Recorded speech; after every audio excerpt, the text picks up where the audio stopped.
Well, the Congress has intensified its protest against Railway Minister Sadananda Gowda and the railway budget.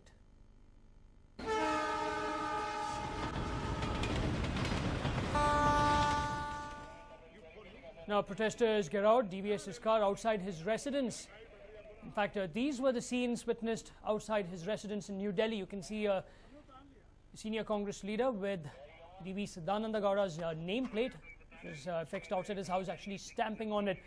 We're told that senior Congress leaders from the Delhi Congress, that is, along with the workers, apart from Gerawing, the railway minister also created a ruckus outside his house. In fact, the police had to bring in reinforcements to stop them from entering.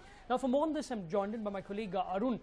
Arun, now sources tell us that this was already pre-planned. Whether the budget was good or bad, the Delhi Congress had decided that they would do this from morning.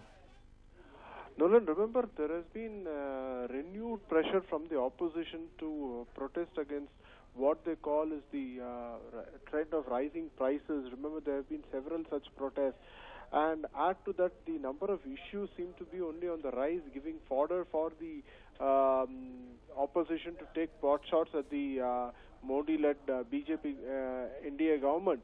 Now, in this particular case, obviously, the fact that there wasn't much substance in the railway budget was a point. In fact, there was also some expectation that probably the rail minister may announce a partial rollback in the passenger fares, which were hiked by 14.2% recently. But since that did not happen, they immediately decided that they could vent their anger, and that's the reason why they stopped DVS's car, and even some of the protesters went to his official residence and removed the name board and vandalized the same. But also remember, inside the Rajya Sabha, inside the parliament also, there has been some ruckus, because in the Rajya Sabha, when the rail budget was being tabled, there were protests coming in from some of the Congress MPs suggesting that the rail budget had been leaked and that it had found a mention in one of the newspapers this morning. Now, the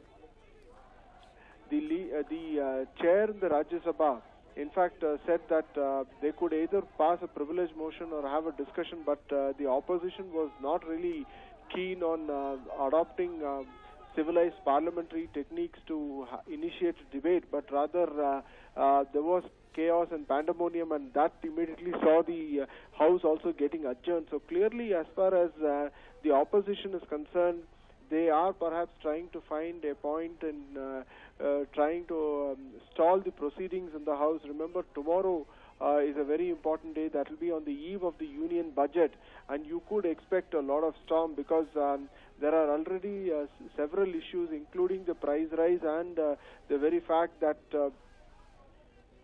the government has not been very open. It's not taken into confidence. The opposition seems to be a point where the opposition wants to go ballistic at the ruling party, Nolan. Right, Arun, thank you very much for all that.